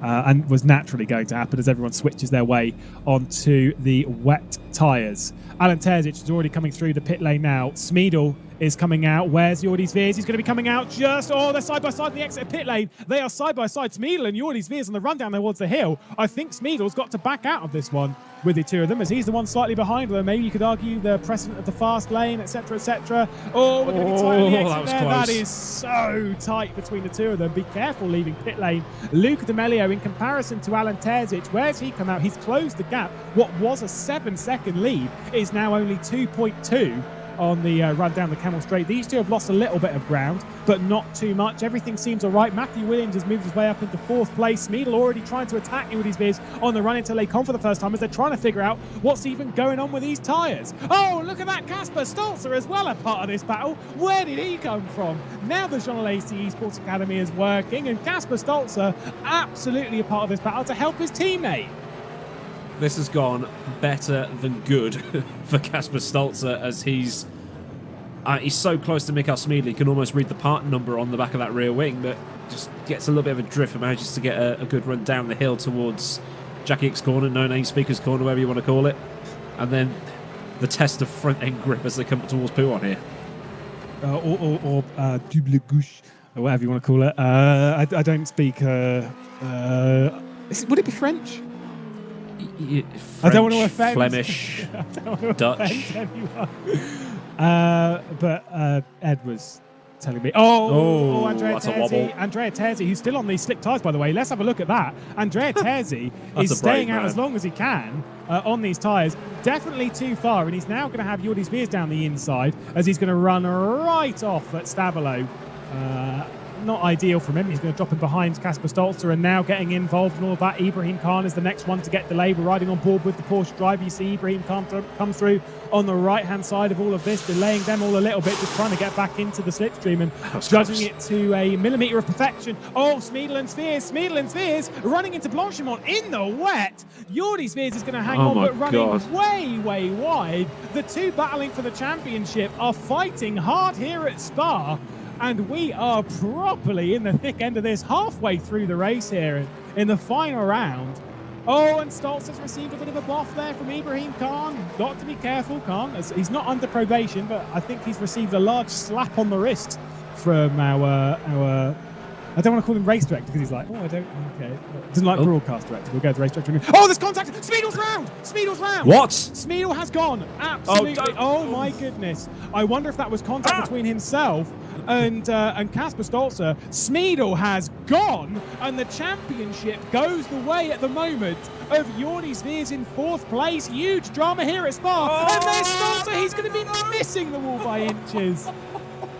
Oh my goodness. Sorry for the scream there, if that blew anybody's eardrums out. Oh my goodness, you're not peaking as bad as you were earlier. Matthew Williams and now Jordi Veers are going side by side, as Jordi Veers has moved his way up into 3rd position into the foreground. This could be a stellar drive from the Flying Dutchman, moving his way forward on the precipice of a championship, and one that he would so dearly love. Oh my goodness me. Terzi off the road. High drama. Why is he still not out on the slicks, bro? Come on.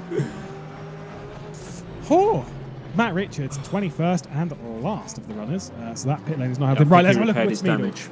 I think this is Casper Stolzer. Does he get a love tap? Yes, he does. Oh, Stolzer. Got served up. It's very difficult to break for T1, but that could very well have removed what was a mad championship. But then he almost loses it here. It's just... Was it him or was it someone else? It was one of the no, wasn't it? It was Stolzer. Right. This is the move. There's Stolzer. There it is. And this is how Jordi got by as well. He's just a slipstream on the camel.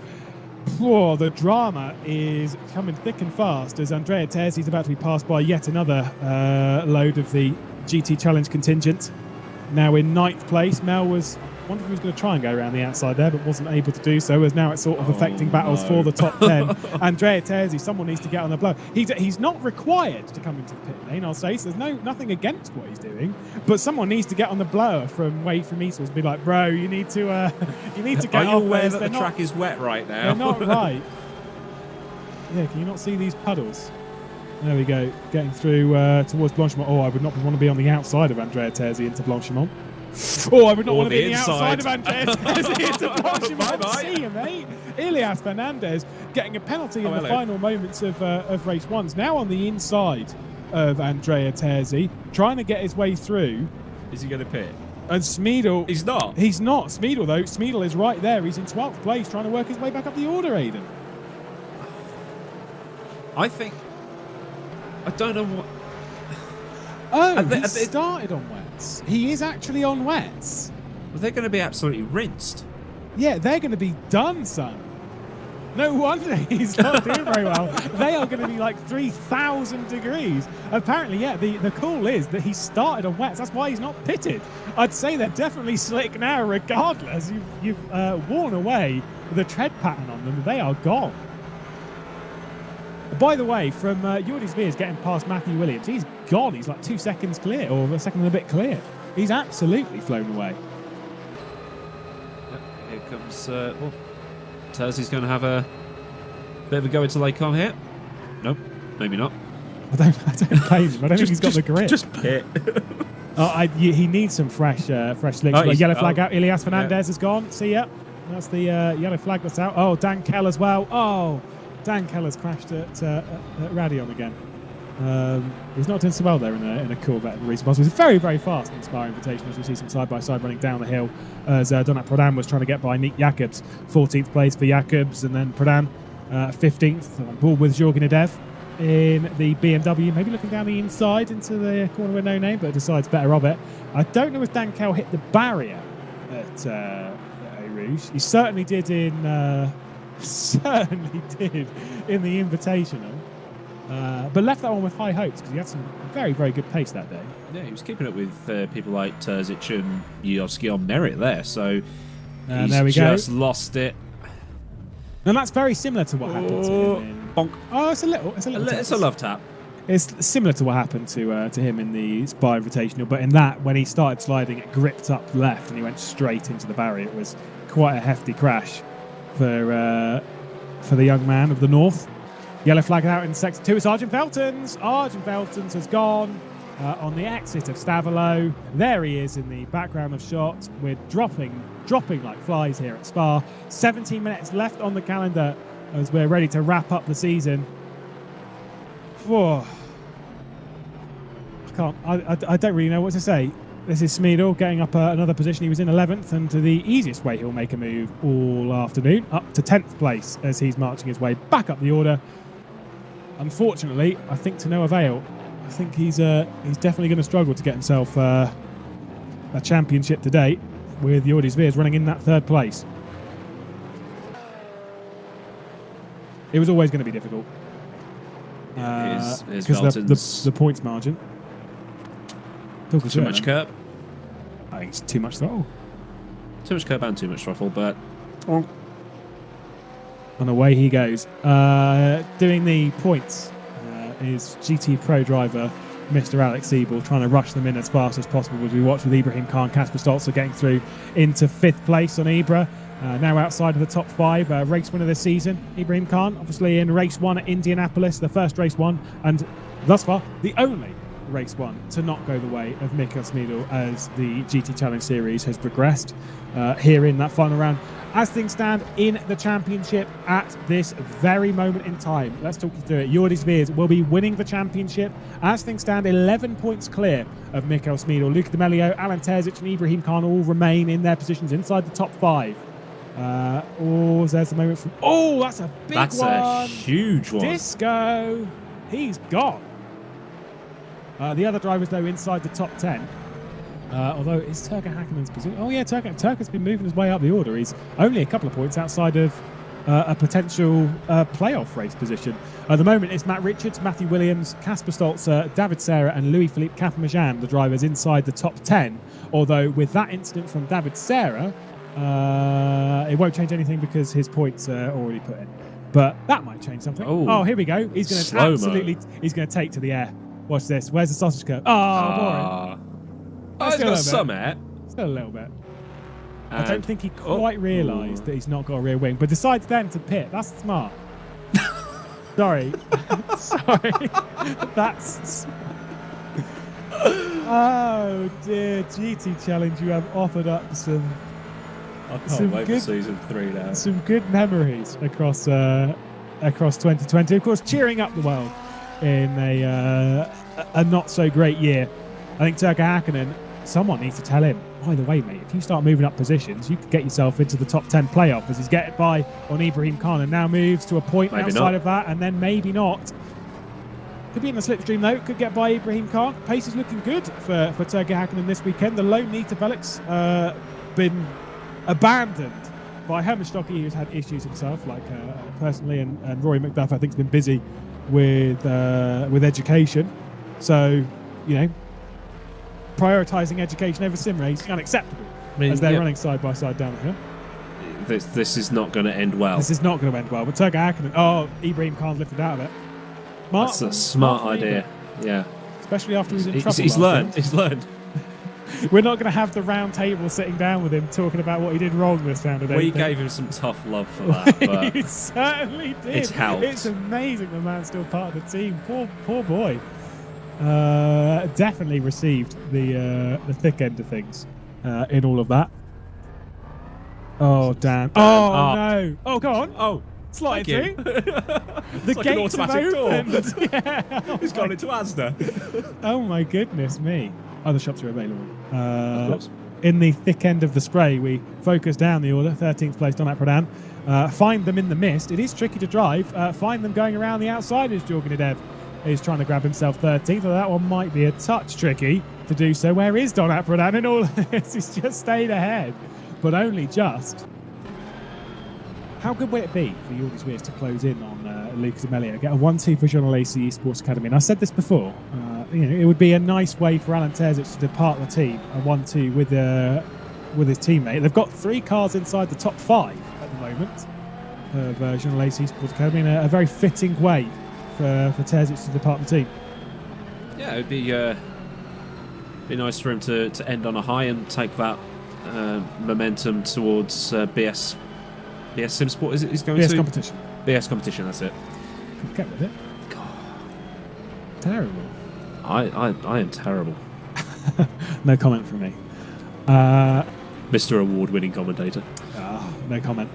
We're on board with Jorgen Adev in all of that as he's trying to find his way through. The gaps have really split apart, but the closest one as well, as we see running off. By the way, Donat Pradan has gone and handed the position cleanly to Jorgen Adev, who nearly tried to throw it away himself, as Arjen Veltins is also getting involved in all of this. Kasper Stolzer and Matthew Williams are very, very close for 4th place on the road. I'll keep us updated on all of that. I don't think Stolzer's close enough to do anything, so we'll keep our eye focused on this battle for 13th place as Nadev heads through Blanchimont. Look at the speed advantage there from Arjen Veltins, maybe looking down the inside into the... Oh! I thought he slid then. I don't know if that was a slider, if that was just the sort of the camera. That was a dive, that was a turn-in, and now this battle for 14th. Oh, a bit more contact between the two. Oh, and then almost a squeeze as well, was trying to get on the power departing the final chicane. It's hard racing out in the wet. Very. They've been better here than they were at Indianapolis. A lot better. Terrible. I didn't get the email from Jimmy, so I didn't see... He didn't rip into anyone. It was very disappointing. I always love a good Jimmy Allison post-race email, or in this case pre-race email, just to really hammer home driving standards and how it's not a such and such touring car of something. They're always well worded. We'll go with that. Here comes Veltins then, going to be easily getting that position. There was near contact as well between Stolzer and Williams as they're battling their way through 4th place. There's the move done from Veltins. Nicely done. Is Donat Pradan going to try and hang it? No, he is not. I think the battle for 4th place is very much raging as Matthew Williams, who's been one of the more unlucky drivers this season. I think we're safe to say. Very few races have gone his way. Now running in fourth place with Stolzer in behind. Stolz has had a couple of issues this race. We'll go with that, obviously, with his incident between Mikkel Smeedel. Don't know how that one will be judged post-race. It's definitely helped his teammate, though, isn't it? Has, yeah. The last thing you want is a championship decided in the steward's office. You want it done on track, but it was... do you decide that that's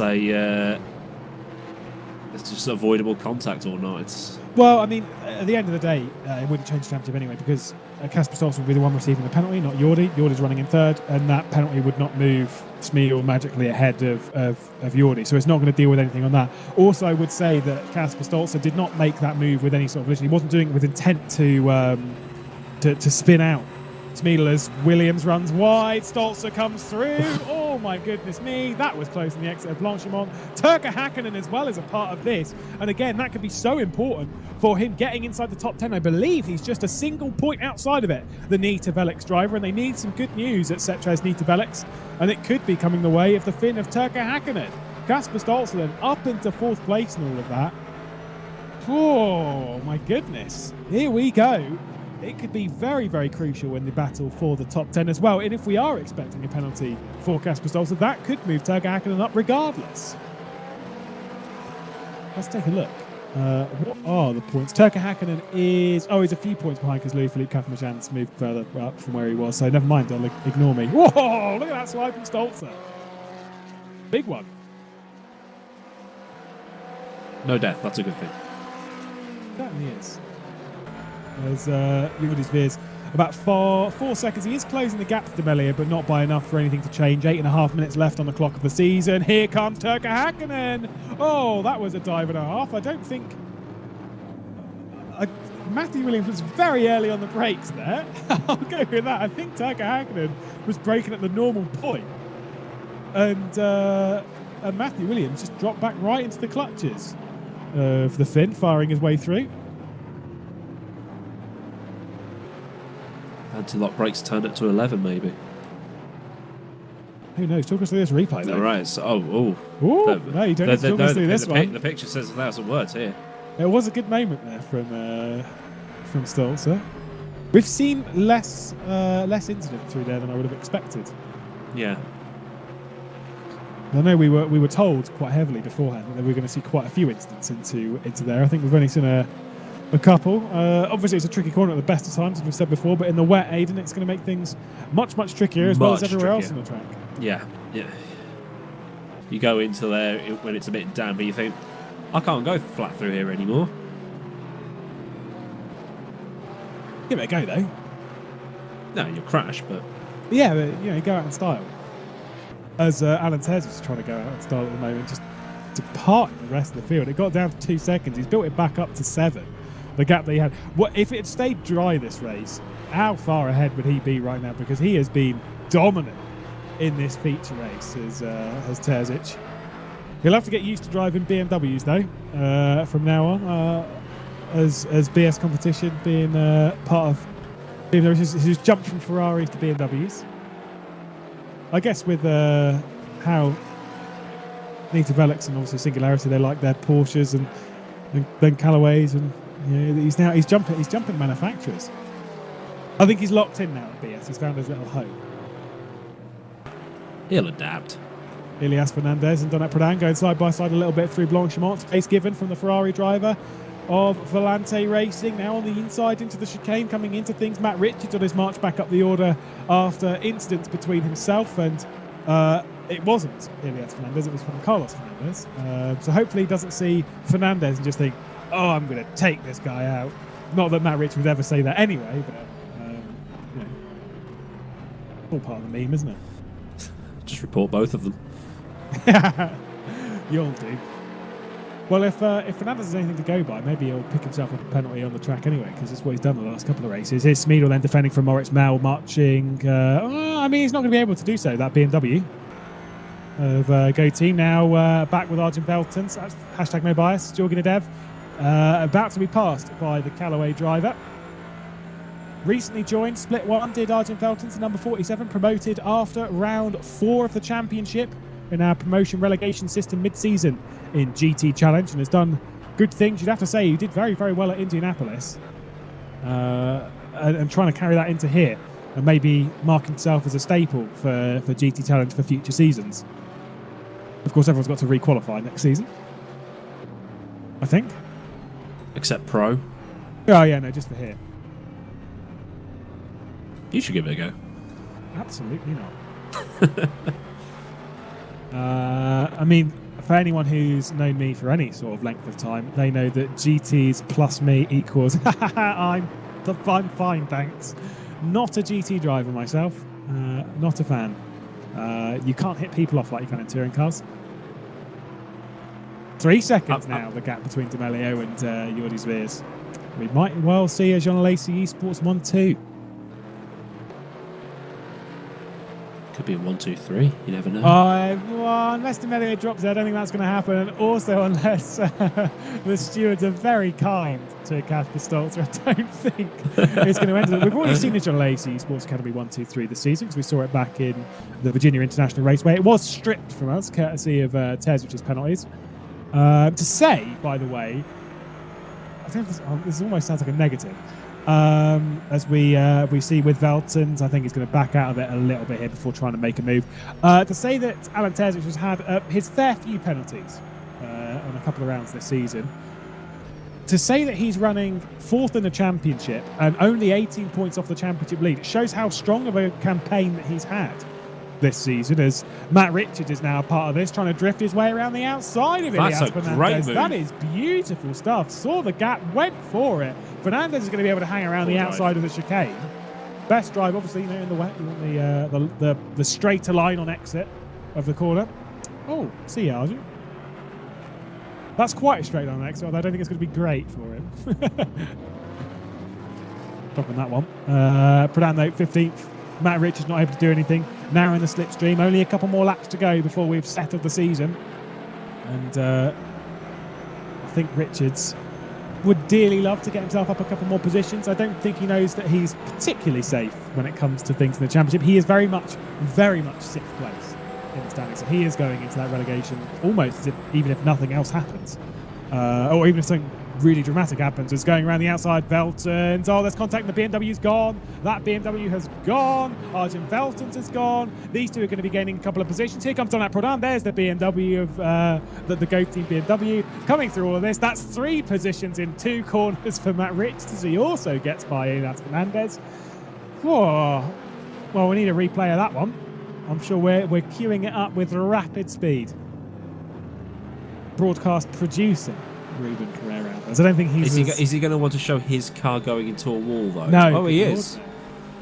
Talk us through it. Right, so Fernandez has moved over to cover the inside line. I'm assuming the dev is going to come around the outside. That's Velton, sorry.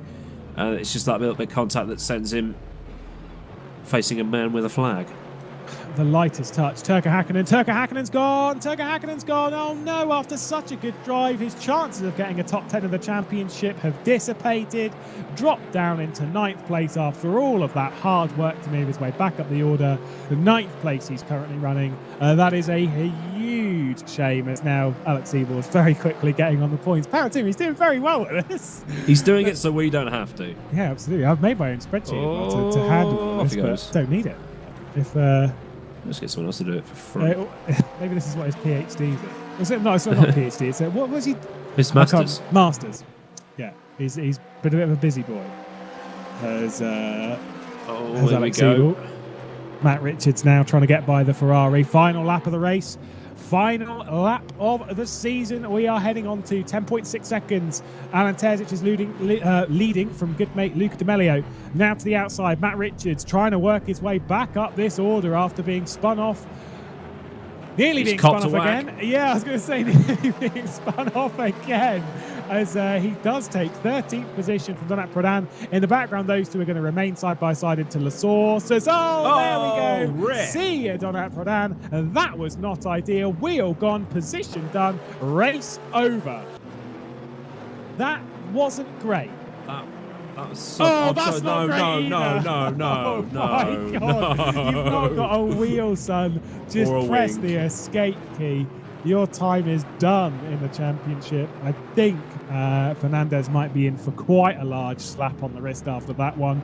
I don't think we might get a replay. Depends on how fast we can get that replay out before the end of this race. Oh, This might be it. what a man. Here we are. Right. We're on board with Fernandez as well. Talk us What's through he it. do? I think. I'll just. Oh, that's Fernandez. Yeah. Oh, That's that is a hard hit. Oh my goodness me, that was His a eyes monster have come out the hit. back of his skull. Well, here we go then, coming through into the final section of the racetrack. The rain coming down here at Spa. It has been a long day, a long season. 1 second separates D'Amelio and Jordi Veers. We'll catch back up with that one if anything happens between the two of them. But through the final couple of corners, through Blanchimont towards the chicane, departing Jean Alesi Esports. And what a run it has been. Look at him slipping and sliding with joy, with pride, part of the team for a very short while. Alan Terzic is going to depart the GT Challenge Series, heading up into GT Pro with yet another race win. It's win number 2 for Alan Terzic. And Dente will be proud of that one. Luca D'Amelio is going to hang on to second place. And coming through in third, we've got that battle between these two. But let's take a look at third place coming across the line as Jordi Veers is going to become your rFactor 2 GT Challenge Series powered by VCO champion. He has done the work. And oh, Archie, the championship shall be yours. Stolzer in behind with William Smeedle in 6th place. And here's Ibrahim Khan coming in 7th for Smeedle. It just wasn't quite enough. Big donuts on the exit of La Source for Jordi Veers. That is absolutely massive. There's another replay of that crash. Bang. And it does just stop. But bravo, we would stand up and applaud you, Mr. Jordi Veers, the Flying Dutchman, doing it here at Spa, doing it across the season, potentially the unfavoured Ferrari in a Callaway Cup, takes victory and takes top honours. It's happened again, hasn't it? Because Richie Hoyer won last season in an unfavoured Audi in a sea of McLarens. Bravo. I don't know how much more to say about that. What a drive. I'd very much like to go and see him cruise up with his good mate Alan Terzic. But wow, what a way to end the season.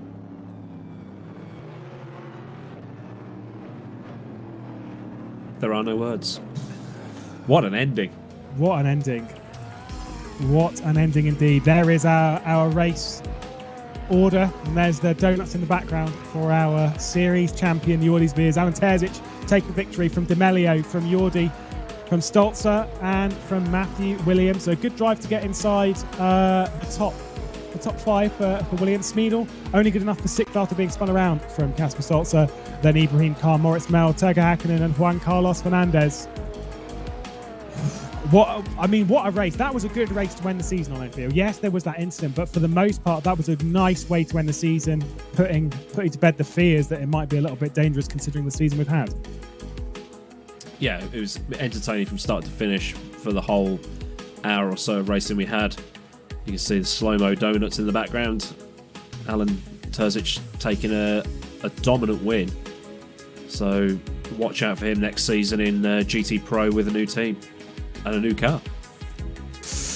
Yeah, well, we'll have to wait and see on that one. He's got, obviously, to depart the Ferraris of Jean Alesi Esports Academy over into a BMW of BS competition, how that'll play out and all of that. He's doing a lot of driving recently elsewhere in sim racing, and we'll see his take on rFactor 2 in future. There's the rest of your finishing order here at Spa. Philippe Capamajan, Nick Jacobs, Matt Richards got himself back up into 13th place after being not so elegantly spun off earlier in the race. Jorgen Dev, Giancarlo Velarde, Arjun Veltons, Andrea Terzi in 17th place after being on some very, very worn wets with Ilias Fernandez de la Pradon retiring from the race. Dan Kell a lap down at the end of all of that. David Serra as well, technically classified as a finisher.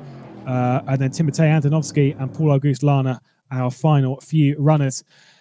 Must be said, it has been a very dramatic season. Maybe the words great season can't be plastered on this, but it's been a fun venture, Aidan, hasn't it? Yeah, and the next one to start in March. So, speculation about the BOP inbound and all that good stuff, but hopefully Studio 397 can get a really nice tight-knit pack of GT3 cars for next season. We'll get a lot of variety. We'll get McLarens. Might even get the old Radical or two. See what else turns up the grid. Have a nice, colourful grid with some great action for season 3. Before that, though, we have to decide which other 5 drivers are going to make it 30 on the GT Pro grid. Be sure to tune in on the 1st of February 2021 when we head to wherever tracks it'll be. It'll be a few, same as it was last season, to get those final 5 drivers a part of the grid. Obviously, the relegation playoff being 6 to 10 from GT Challenge, and then being 21st to 25th from GT Pro. And then we'll be ready to kick off again. March 2021, Season 3 will be underway, and hopefully it will be at least as exciting as this one, hopefully a little bit cleaner. Thank you to everyone for watching throughout the season. Thank you to the support of rFactor 2, of course, and the really good support as well from VCO Esports and The Race, who have helped us power through this season. It's been a fantastic one, and of course Ruben Carrera is doing the broadcasts as well throughout GT Pro and GT Challenge. We'll hope that you join us in the new year for the new season. Until then, thank you very much for watching, and Happy New Year and goodbye.